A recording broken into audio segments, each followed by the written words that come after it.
오래전 일입니다. 신학교 입학하자마자 주일학교 교육전도사로 부임을 하고 전도사로 시작한 사람이 있었습니다. 불타는 사명감에 밤낮 없이 열심히 뛰고 노력하다 보니까 맡은 부서가 반년이 안 돼서 배가 되고 1년이 안 돼서 또 배가 됐습니다. 그래서 어느새 어린이 사역 전문가로 알려져서 여기저기 강사로 초청받기 시작했습니다. 그러기를 10년 이상 섬기던 교육부서를 마치고 큰 꿈을 가지고 신도시에 가서 건물을 빌려서 교회를 개척을 했는데 이상하게도 인근 아파트 주민들이 한 번, 두 번 왔다가는 안 오고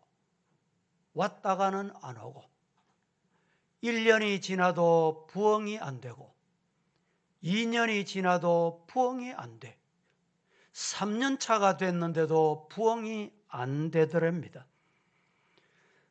낙심천만에 있는데 나중에 안 일이지만 그동안에 어린아이 사역에 전념하고 오랜 시간을 보내다 보니 설교 억양이 어린아이에게 하는 억양, 또 설교 표정도 어린이에게 맞는 표정, 어린이 사역에 맞게 굳어져 버렸기 때문에 어른들에게 거부감을 주게 됐다는 것을 나중에 알게 됐다는 것입니다. 다녀간 사람들은 일찍이 그것을 알고 정작 본인은 늦게 알았다 이 말입니다. 여러분, 우리가 믿는 하나님은 인격의 하나님이십니다. 믿습니까? 유치원생들에게 대학생 대하듯이 하시지 않으시고 대학원생들에게 유치원생 대하듯이 그렇게 하시지 않으십니다. 성도 여러분, 신앙생활 오래 하셨으면 오래 하신 성도 다음에 열매가 있으시고 하나님 앞에 서임받는 성도가 되기를 예수님 이름으로 축복합니다. 실예를 성경에서 하나 소개하겠습니다. 이스라엘 백성들이 430년 동안 애굽에서 종살이했습니다. 하나님의 은혜로 출애굽하게 됐습니다. 출애굽하게 됐는데 그들 출애굽한 앞에 무엇이 가로막고 있었습니다. 가로막고 있는 것이 무엇이었습니까? 홍해였습니다. 홍해를 하나님께서 갈라주셔서 홍해를 잘 건넜습니다. 그 다음에 광야 생활을 보내고 하나님이 약속하신 가나안 땅에 들어가야 되는데 또 건너야 할 게 또 생겼습니다. 무엇이었습니까? 요단강입니다. 요단강을 건너서 가나안 땅에 들어갔습니다. 제가 이렇게 말씀을 드리니까 뭘 얘기하고 싶어 하는지를 여러분들 궁금하실 텐데 홍해를 건널 때와 요단강을 건널 때 차이가 뭔지 아십니까? 뭐가 다른지 아십니까? 하나님이 애굽에서 나와서 이스라엘 백성들이 홍해를 건널 때는 하나님이 물을 갈라주셨어요. 그래서 홍해를 무사히 건넜습니다. 요단강을 건널 때는 전혀 달랐습니다. 요단강을 건널 때는 하나님이 물을 갈라 놓으시지 않으셨어요. 제사장들이 법궤를 메고 발을 요단강에 들어 놓아라. 그때 하나님께서 요단강을 갈라주셨습니다. 묻습니다. 홍해를 건널 때의 하나님과 요단강을 건널 때의 하나님이 동일하십니까? 안 동일하십니까?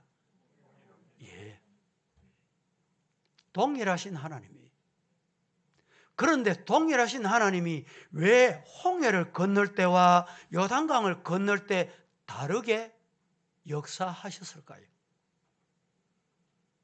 앞서 제가 말씀드린 이유가 있습니다. 홍해를 건넌 이스라엘 백성들은 믿음의 유치원생과 같습니다. 430년 종살이 했기 때문에 하나님이 해결해 주셨어요. 그래서 하나님이 해결해 주신 요단강을 건넜습니다. 그런데 홍해를 건넜습니다. 그런데 광야에서 시간을 보내고 하나님이 약속하신 가나안 땅에 들어갈 때는 요단강을 건너야 했는데 홍해를 갈라주신 하나님이 요단강을 아무리 기다려도 갈라주시지 않아. 하나님이 법궤를 메고 제사장들이 발을 하나님이 기적을 주실 줄로 믿고 요단강에 발을 담궈라. 그때 요단강이 갈라졌습니다. 성도 여러분, 제가 왜 이 말씀을 드립니까? 오늘날 성도들이 자주 범하는 오류가 넘실대는 요단강 앞에 서서 여전히 홍해를 갈라주시듯이 하나님 갈라주이소. 기다리고 있다 이 말입니다. 하나님은 그게 아닙니다. 신앙의 훈련 받고 하나님을 믿고 기도해 왔거든 내 말을 믿고 발을 담궈라. 물이 갈라지면 들어가겠습니다. 이렇게 기다리는 분 없습니까? 먼저 하나님의 영광, 기적이 보이면 하겠습니다. 이렇게 신앙생활 하시는 분 없습니까? 유치원 때는 유치원에 맞는 학습을 합니다. 대학생, 대학원생이 되면 거기에 맞는 학습을 하신다. 하나님이 인격적인 하나님이시라는 말은 바로 그 말입니다. 요단강이 홍해처럼 먼저 갈라질 때까지 기다리지 마시고 여호와의 언약궤를 메고 요단 강물에 들어가는 성도가 되자는 말입니다. 신발에 내 발에 물을 묻힐 때 기적을 주신다는 것입니다. 그럴 때 질병의 강물, 정신적 우월감에 막연한 어두움의 강물, 재정적인 어려움의 강물이 하나님의 능력으로 갈라지게 될 것을 믿으시기를 축복합니다. 아멘 하셨으면 여러분 요단강에 발을 담궈야 돼요. 따라하겠습니다. 네가 믿으면 하나님의 영광을 보리라. 믿으면 하나님의 영광을 볼 줄로 믿습니다. 세계적으로 유명한 변화 심리학의 최고의 권위자가 한 사람이 있습니다. 이 사람의 이름인즉 앤서리 라빈슨이라는 사람입니다. 이분이 기록한 책 중에 화면에 보시면 내 안에 잠든 거인을 깨워라 라는 책이 있습니다. 이 책이 1판이 절판되고 7판, 8판까지 베스트셀러가 됐는데 최근에 이 책이 보완된 책이 또 나왔습니다. 앤서니 라비슨이라는 사람이 어떤 사람이냐, 이 책의 내용이 어떤 내용인지 잠시 제가 소개를 드려보겠습니다. 이 책을 보신 분은 아실 거예요. 아직 이 책을 읽어보지 못하셨으면 이 책하고 제가 이익관계는 아무 관계가 없습니다. 한번 꼭 읽어보시면 유익합니다. 이 책은 실제적으로 체험한 것, 본인이 체험한 것을 바탕으로 기록한 책입니다. 가난한 사람들이 사는 10평 남짓한 아파트에서 끼니를 걱정하면서 살았습니다.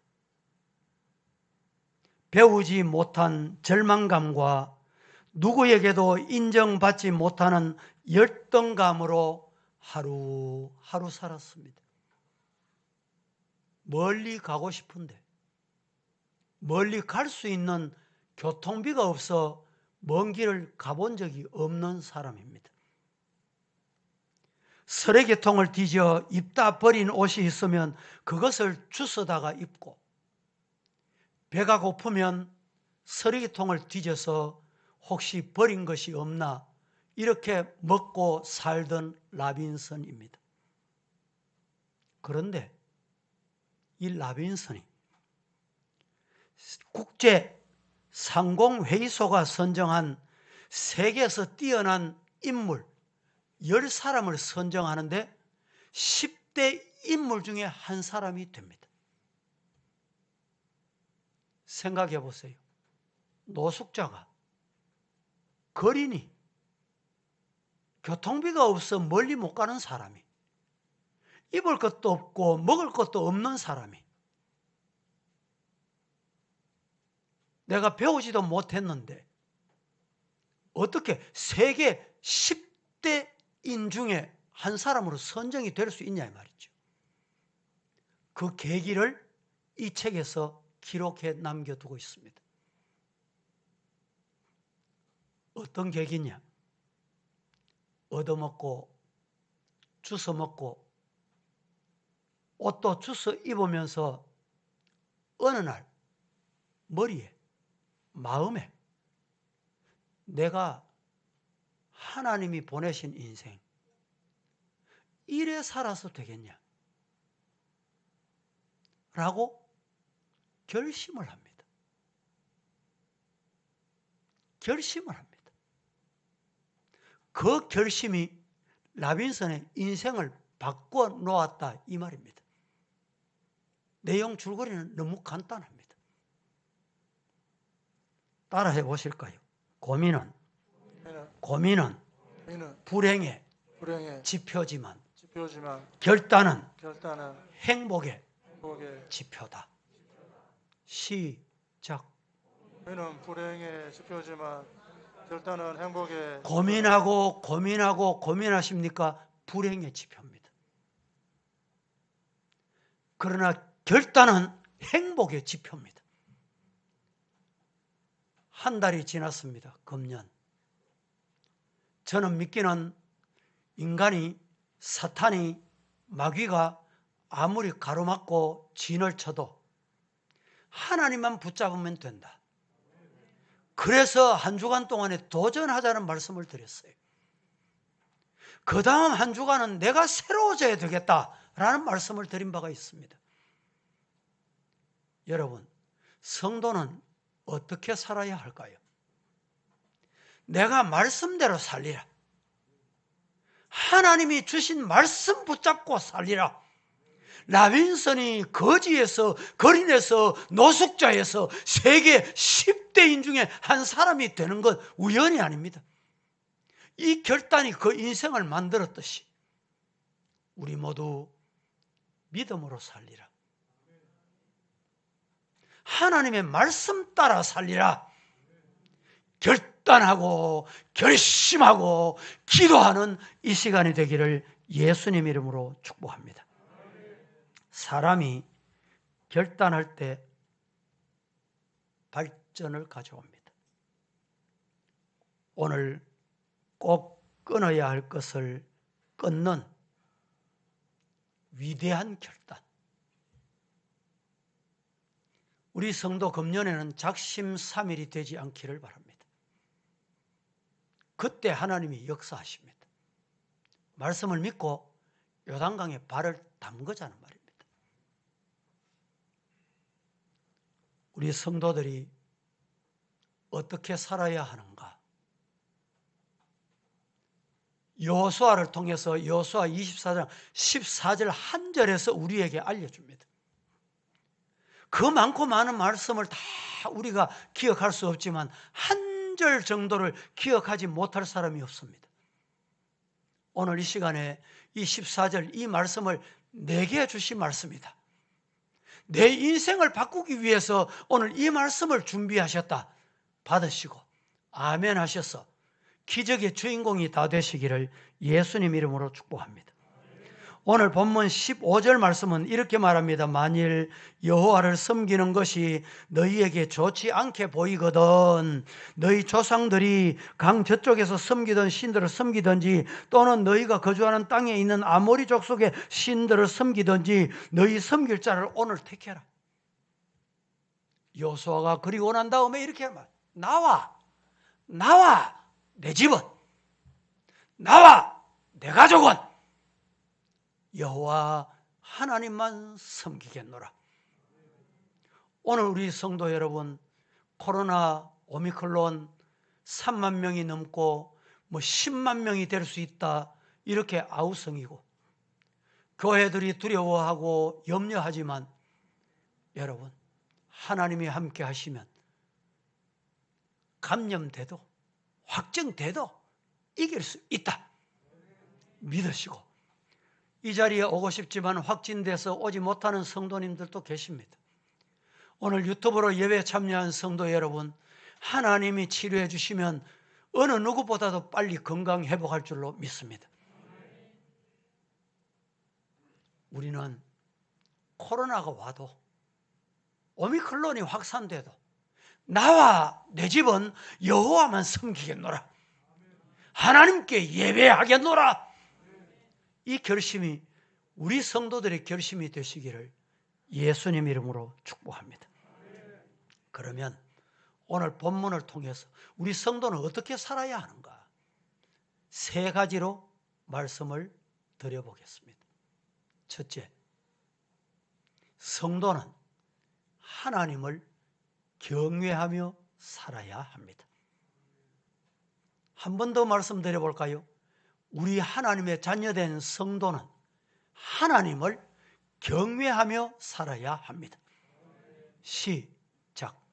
성도는 하나님을 경외하며 살아야 합니다. 예, 우리 모두 하나님을 경외하면서 살기로 금년 한 해 약속하시고 기도하시고 결단하시기를 주님 이름으로 축복합니다. 14절 말씀을 한번 합독하겠습니다. 그러므로 시작. 그러므로 이제는 여호와를 경외하며 온전함과 진실함으로 그를 섬기라. 너희의 조상들이 강 저쪽과 애굽에서 섬기던 신들을 치워버리고 여호와만 섬기라. 그러므로 이제는 여호와를 경외하며, 이렇게 여호와를 경외하며 이 단어만 하면 경외하는 게 도대체 어떤 거냐? 어떻게 여호와를 경외해야 되느냐? 묻고 싶은 분이 계실지 모르겠습니다. 여기에 여호와를 경외한다라는 원문의 뜻은 여호와를 두려워한다, 여호와를 무서워한다, 이런 뜻이 담겨 있습니다. 경외란 존경하기에 두려워한다 이 말입니다. 하나님께서 너무너무 크시고 위대하시기 때문에 내가 두려워할 수밖에 없는 분이다 이 뜻입니다. 이것을 한마디로 여호와를 경외라고 사용했습니다. 여러분, 하나님께서 우리 인간을 창조하신 목적이 뭡니까?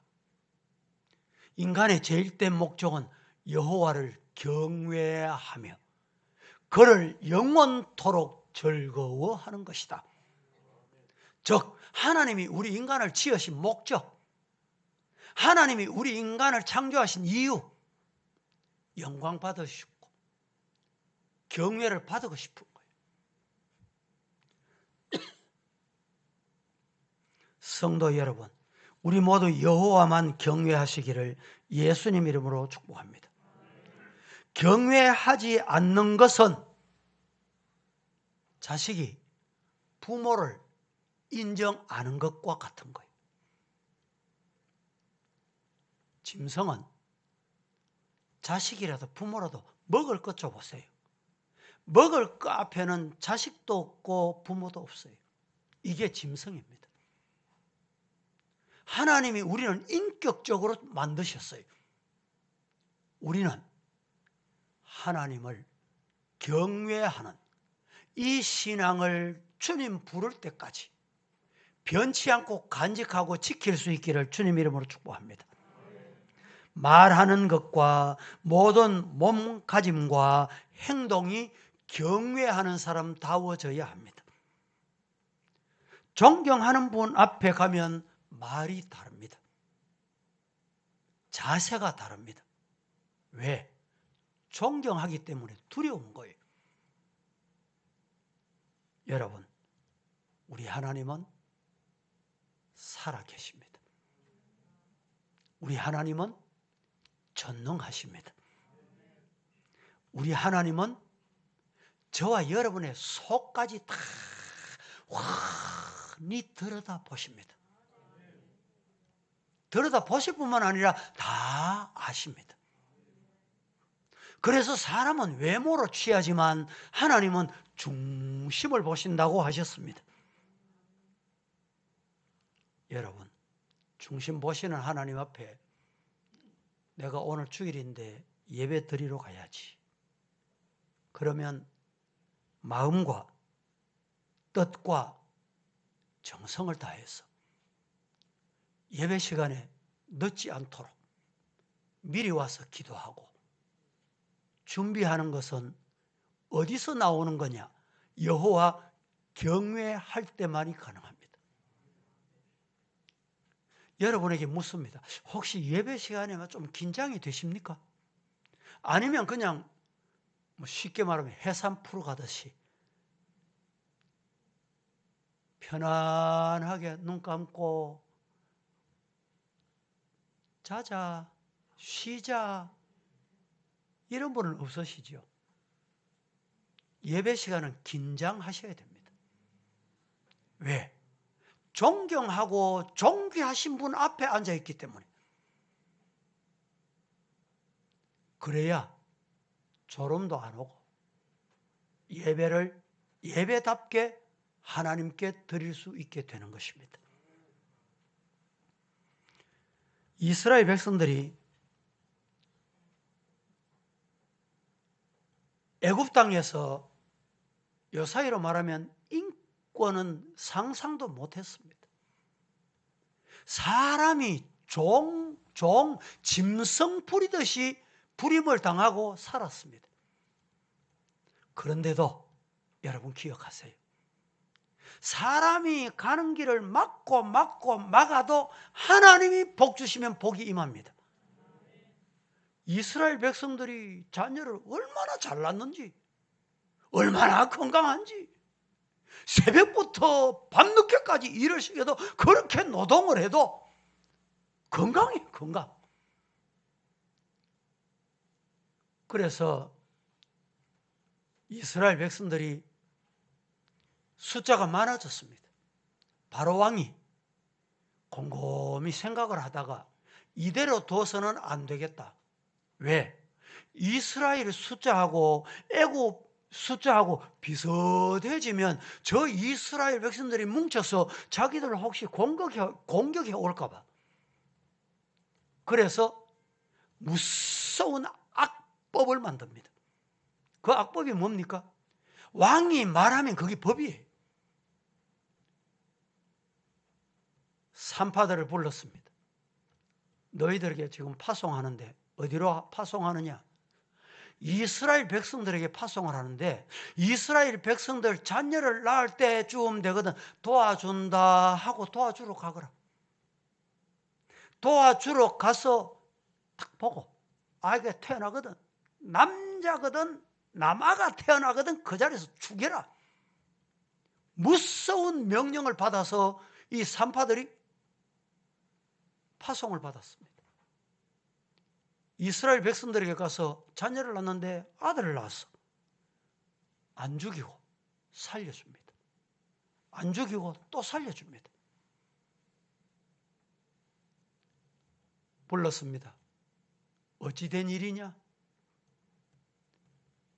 이 산파들이 유대 백성 이스라엘 민족은 얼마나 건강한지 그만 가서 출산을 도와주려고 갔는데 가면 이미 출산해 보십니다. 이 성경 내용이 그래요. 그리고 난 다음에 그들이 하는 말이 이렇습니다. 하나님을 산파들은 하나님을 두려워하여 애굽 왕의 명령을 어기고 남자 아이들을 살렸다. 여러분, 산파들이 따라해 보실까요? 하나님을 두려워하여.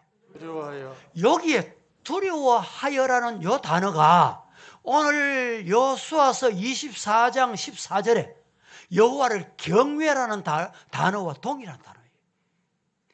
여호와 경외하면 여호와를 두려워해요. 하나님이 보신다. 하나님이 아신다. 하나님의 명령을 지켜야지. 바로 왕보다 하나님의 말씀을 지켜야지. 그렇게 되기를 주님 이름으로 축복합니다.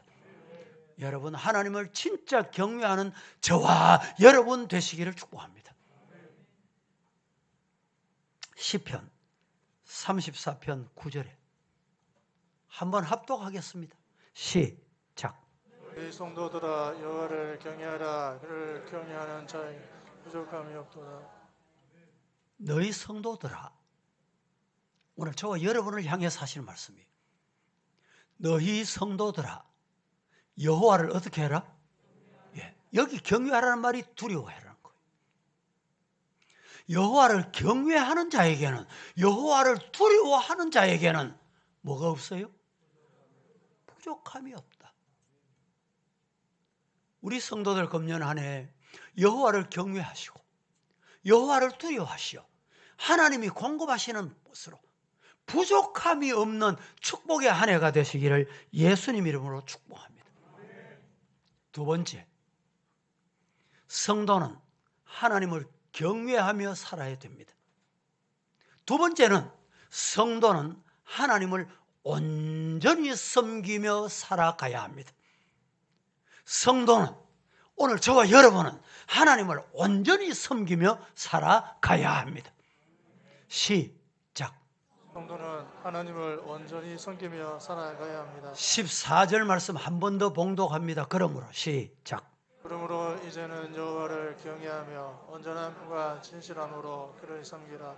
너희의 조상들이 강두척과 애굽에서 섬기던 신들을 치워버리고 여호와만 섬기라. 그러므로 이제는 여호와를 온전히 섬겨라. 또 온전은 어떻게 섬기는 건가? 온전이라는 단어의 의미는 뭔가 묻고 싶으시죠? 오늘 여기 온전함이라는 원어의 뜻은 흠없이 섬겨라. 흠없이 하나님을 섬기는 것이 온전하게 섬기는 것입니다. 잘 들으세요. 구약의 이스라엘 백성들이 하나님 앞에 제물을 드릴 때는 저는 거나 눈이 한쪽 없는 거나 흠 있는 것을 하나님이 안 받으셨어요. 왜? 온전한 제물을 드려야 돼. 왜냐하면 이 온전한 제물이 신약에 오실 예수의 표본이기 때문에. 예수님은 우리와 똑같은 인간이 돼. 죄 없으신 온전하신 분입니다. 이 자리에 여러분 공로가 있다, 나는 거룩하다, 나는 깨끗하다, 아이고 저 인간 왜 저렇게 더럽노, 회개 안 하노, 이런 분 계십니까? 온전함으로 하나님을 섬길 수 있기를 주님 이름으로 축복합니다. 온전함으로 섬긴다는 말은 예수님만이 온전하시기 때문에 여러분, 우리가 예배를 드릴 때 온전함으로 예배를 드려야 돼. 온전함이 어떤 거냐? 예수의 이름으로, 예수의 보혈로, 예수의 십자가로 머리끝부터 발끝까지 정결케 하시고 깨끗하게 하시고 내 마음에 숨어있는 더러운 가득 채워져 있는 이거 다 꺼내서 예수님 보혈로 닦으시고 씻으시고 불태우셔서 예배로 하나님이 받으시는 그 제물이 온전한 예물이에요. 최근에 보니까 참 연세 많은 노부부가 평생 동안에 과일 팔고 장사해가지고 어느 학교에 장학금, 공부 못하는 학생에게 좀 장학금 주세요, 몇 억을 헌납을 했어요. 여러분, 놀라운 일입니다. 여러분, 몇 억을 헌금하시거나 헌납해 보신 분 계세요? 누구나 그래 할 수 없습니다. 그런데 그렇게 하면 온전할까요? 아닙니다. 예배를 드릴 때, 찬송을 드릴 때, 기도를 할 때, 여러분 사회생활 하실 때 기억하셔야 돼요. 이 온전함이란 예수님의 피로, 예수님의 보혈로 내 머리 끝부터 발끝까지 정결케 해주신 예수 이름으로 나를 덮으시고 나를 하나님께 드릴 때 온전함이 있는 거예요. 이런 예배자 되기를 주님 이름으로 축복합니다. 우리 성도들이 꼭 기억해야 될 게 있어요.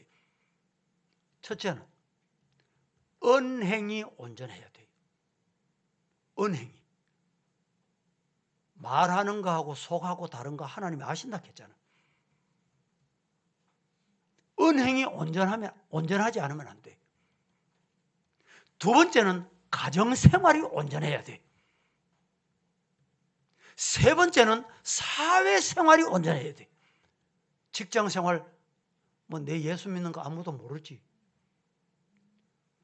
그리고 불신자같이 행하면 안 된다는 거예요. 세 번째는 사회생활의 온전함. 마지막 네 번째는 우리 성도들이 교회생활의 온전함이 있어야 돼요. 이것이 온전할 때 하나님이 받으시는 거예요. 하나님을 참 섬기는 성도입니다. 오늘 예배를 드립니다. 여러분, 예배를 드리기 위해서 토요일쯤 되면 사화도 미리 준비하시고 주일 아침에 일찍 일어나 사화를 준비하시고 머리를 쓰다듬으시고 내가 하나님 앞에 예배 드리러 가는데 그게 온전함이 묻어나는 거예요. 그때 예수의 보혈로 우리의 피 묻은 모든 더러운 모든 것을 예수의 피로 정결케 하시는 거예요. 예배를 드립니다. 찬송을 드릴 때도 내 감정에 따라서 뭐 내가 크게 부르고 기분 좋으면 부르고 내가 기분이 조금 뭐 감정이 언짢으면 대충 하고 이러면 온전한 예배가 될 수 없습니다. 한 번 더 말씀을 드리지만 여러분 주일 교회 오실 때 목사님에게 은혜를 주셔서 말씀에 은혜 받게 하옵소서 좋습니다. 은혜 받으시기를 주님 이름으로 축복합니다. 그런데 더 중요한 게 있어요. 은혜 받는데 목적을 두고 오시면 안 됩니다. 설교가 여러분 감정에 안 맞으면 은혜 안 돼요. 그러면 은혜 안 되면 온전한 예배가 안 돼. 예배가 아닙니다. 예배를 드릴 때 여러분 하나님 앞에 영광을 돌려드리기 위해서 지금 이 시간에 말씀을 받으면서 하나님 맞습니다, 그렇습니다, 믿습니다, 이 말씀대로 하나님이 영광 받으시기를 원합니다. 이게 온전한 예배가 되는 거예요. 그때 온전한 예배를 받으시고 하나님께서 내게 우러내리는 은혜를 주시는 거예요. 기도할 때도 마찬가지입니다. 준비된 기도. 이 준비 안 되니까 행설수설합니다. 준비하지 않고 오니까 창세기부터 계시록까지 왔다 갔다 해요. 동서남북 왔다 갔다 하는 거예요. 여러분 기도도 내 감정에 맞추어서 하시면 안 돼요. 찬양을 드릴 때 우리 찬양대 오늘 찬양을 참 잘하셨습니다. 여러분들이 찬양 잘한다, 은혜롭게 했네 이러시면 안 된다는 거예요. 이 찬양을 드릴 때 내 마음을 거기에 쏟아서 함께 정성으로 하나님께 찬양을 함께 올려드리는 거예요. 그 예배가 온전한 찬양이에요. 우리 한국교회가 주일날 와서 예배 드릴 때는 성도들이 모여요. 서울의 대형 교회는 뭐 이제 이 방송을 하잖아요. 보니까 뭐 코로나 오미크론 때문에 몇 프로만 이래가지고 덤석덤석 앉아가지고 얼마나 안타까운 일입니까?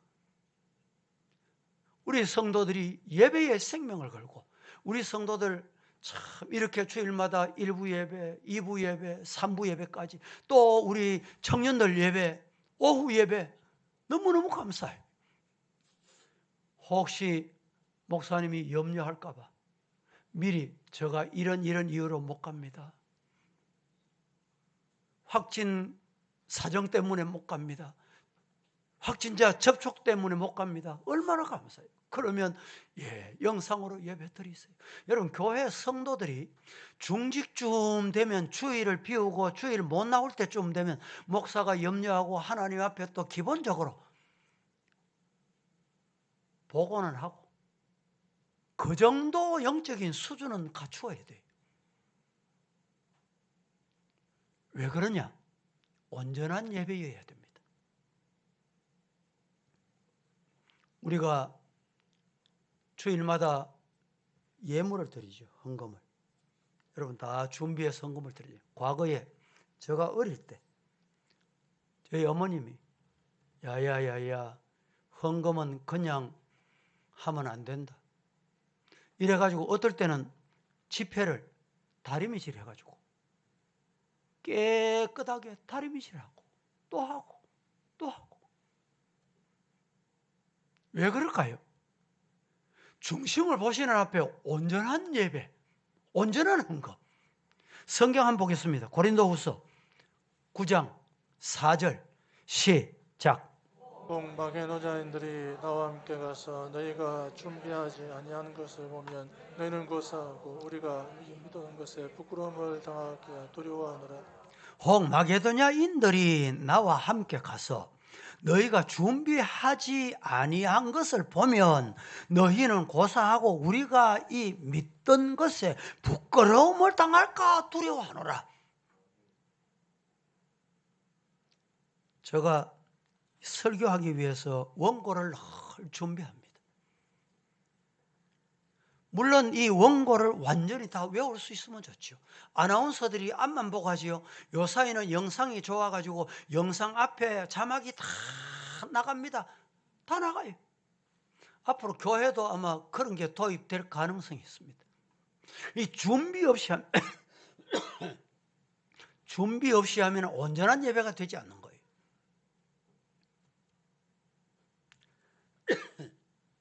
바울 사도가 사울이었을 때 예수 믿는 사람을 죽이는데 앞장섰다가 다메섹에서 예수님을 만난 이후에 목표가 분명해졌습니다.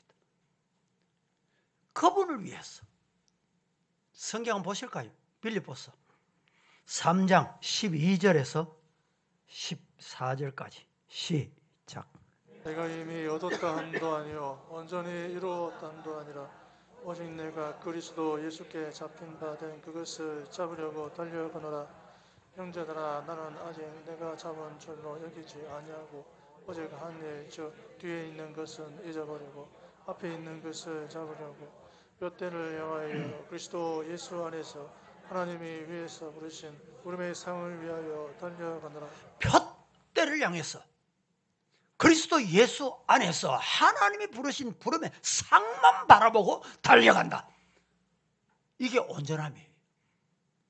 우리 사랑하는 성도 여러분, 좌우를 두리번거리지 말고 앞만 보고 온전함의 신앙이 저와 여러분의 신앙이 되기를 살아계신 예수님 이름으로 축복합니다.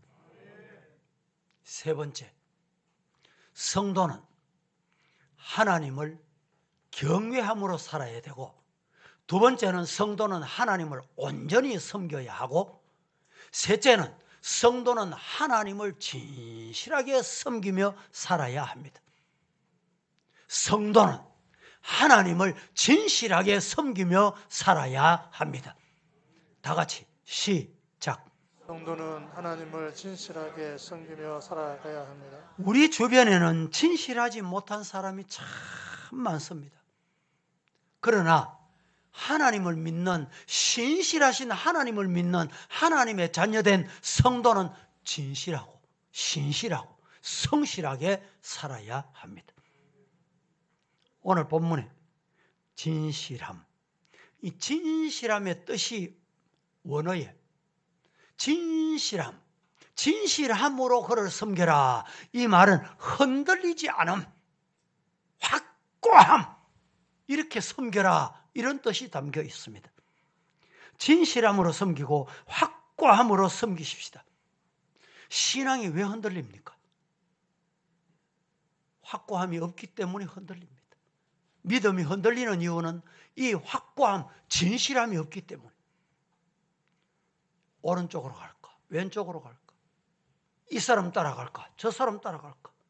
이 말 들으니 맞는 것 같고 저 말 들으니 맞는 것 같아. 이게 뭡니까? 흔들리는 거예요. 진실함이 없는 거예요.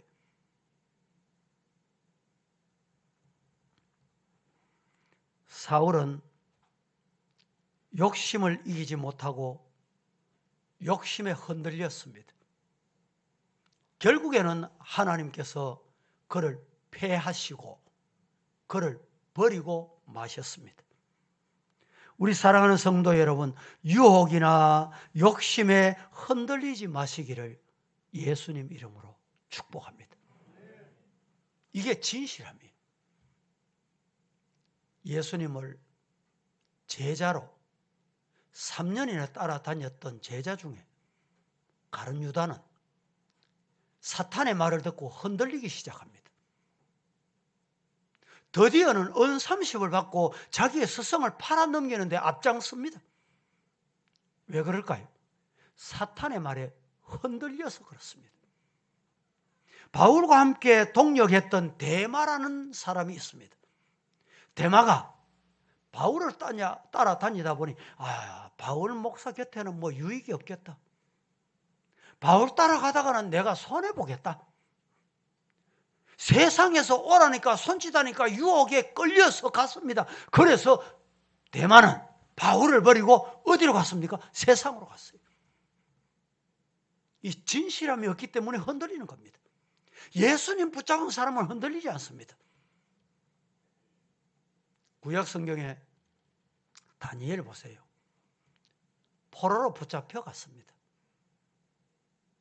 포로로 붙잡혀 갔지만은 하루에 3번씩 고국 땅을 향해서 창을 열어놓고 기도했습니다. 기도하면 네 사자굴 속에 들어간대 법명까지 만들었어요. 그래도 다니엘은 흔들리지 않았어요. 흔들리지 않았습니다. 사자굴 속에 들어가도 하나님이 살리시면 살 것이고 하나님이 그리하지 않을지라도 나는 기도하리라. 흔들리지 않았어요. 그때 여러분 결국에 이 다니엘을 사자굴 속에 집어 넣었습니다. 어떻게 됐습니까? 다니엘이 죽었습니까? 살았습니까? 하나님이 살려주신 거예요. 다니엘의 세 친구 사드락 메삭 아벳느고 보세요. 기도하면 저 풀무불 속에 집어넣는다. 그런데 저 풀무불은 평소보다 7배나 더 뜨겁게 한다.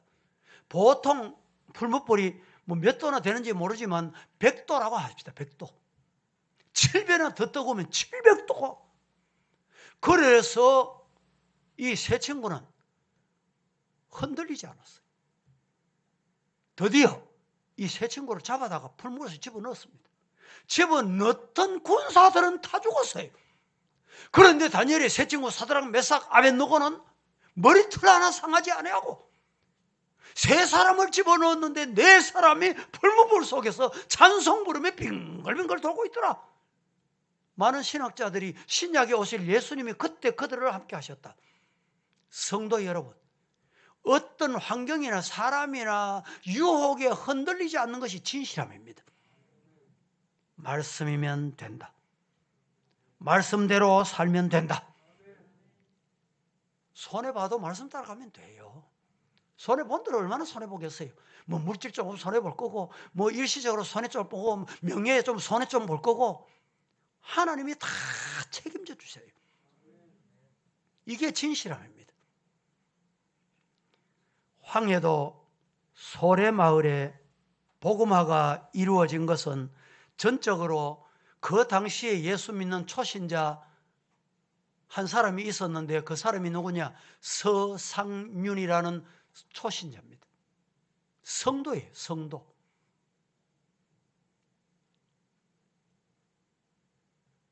(1885년) 우리나라 최초로 세워진 소래교회, 예배당을 기역자로 짓기 시작합니다. 그 당시에는 기역자로 짓던 이유가 있었습니다. 남녀가 함께 예배 드릴 수 없기 때문에 남자 이쪽에, 여자는 이쪽에, 이래가지고 설교자가 중간에 서서 서로 보이지 않는 곳에 앉아서 예배를 드렸거든요.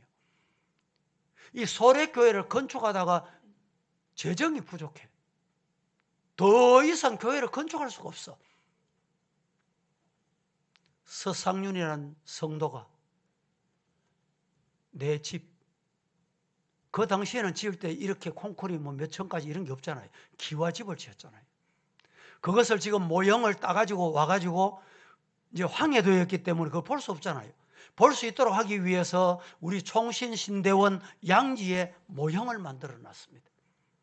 그런데 전국 교회가 그 모형 교회 이 형태를 만들어 놓은 교회 가서 예배도 드리고 순방도 하고 방문도 하고 이런 경우가 있습니다. 교회 재정이 부족해서 기와를 올리지 못하게 됐습니다.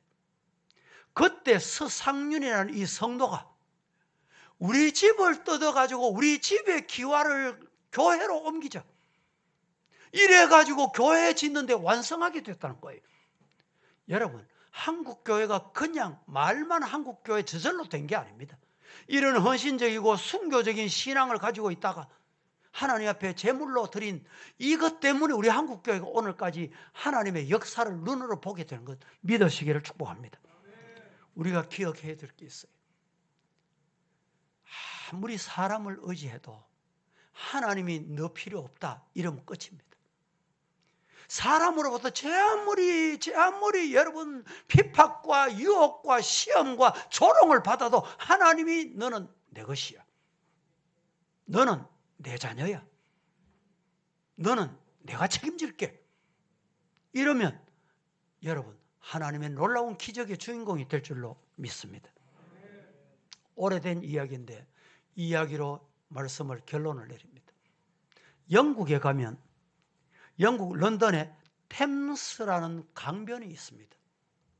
이 템스라는 강변에는 산책하기도 좋고 참 공기 좋다고 소문난 곳인데, 이곳에 거린이 바이올린을 가지고 늘 연주를 하는데 모자를 앞에 갖다 놓고 좀 주시오 이런데 누가 구제하는 사람이 없어. 그런데 어떤 사람이 저 외국에서 와서 그 템스 강변을 거닐다가 험남루한 옷을 입고 얼굴도 씻지 못하고 바이올린을 가지고 연주하는 모습을 보고 다가갔습니다. 죄송하지만 내가 당신을 대신해서 당신 바이올린을 가지고 연주 한번 해보면 어떨까요? 예, 좋습니다. 당신이 연주 한번 해보시죠. 그 바이올린을 받아가지고 저희 외국에서 온 손님이 템스 강변에서 연주를 하기 시작합니다. 그런데 그 강변을 거니던 사람이 한 사람, 두 사람 모여들기 시작해요. 얼마나 많은 사람이 운집을 했는지 그 연주를 듣고 감동이 돼서 어느새 모자에 여러분 돈이 가득 찼습니다. 한 곡의 연주가 끝났습니다. 또 다른 곡을 한 번 더 연주를 합니다. 그때 관중 중에 지나가던 사람이 저분은 세계적인 유명한 파가닌이 아닌가 파가니니가 가서 여기 템스 강변에서 연주를 하다니. 그래서 많은 사람들이 깜짝 놀라면서 그 파가니니의 오르간 연주를 듣고 감동을 받았다는 거예요. 제가 왜 이야기를 합니까? 바이올린이 거지. 여러분, 거린에게 손에 잡혀졌을 때는 그저 하나의 바이올린으로 마칠 수밖에 없었습니다. 그러나 파가니니의 손에 이 바이올린이 들려지니까 어떻게 됐습니까? 똑같은 바이올린이지만 세계적인 연주를 하게 됐듯이 우리 모두 하나님의 손에 붙잡히면, 나 혼자 외롭게 있으면 될 것도 안 되고 아무것도 안 되지만 하나님이 나를 연주하시면 파가니니의 연주와 비길 수 없는 축복의 기적의 주인공이 될 줄로 믿습니다. 금년 한 해 성도 여러분, 어떻게 사시렵니까? 성도는 어떻게 살아야 된다고 했습니까? 성도는 하나님을 경외하며 살아가야 합니다. 성도는 하나님을 온전히 섬기며 살아가야 합니다. 우리 성도들은 하나님을 진실하게 섬기며 살아가야 합니다. 그리하여 우리 모두 하나님의 기적을 보는 금년 한 해가 되기를 예수님 이름으로 축복합니다. 축원합니다. 거룩하신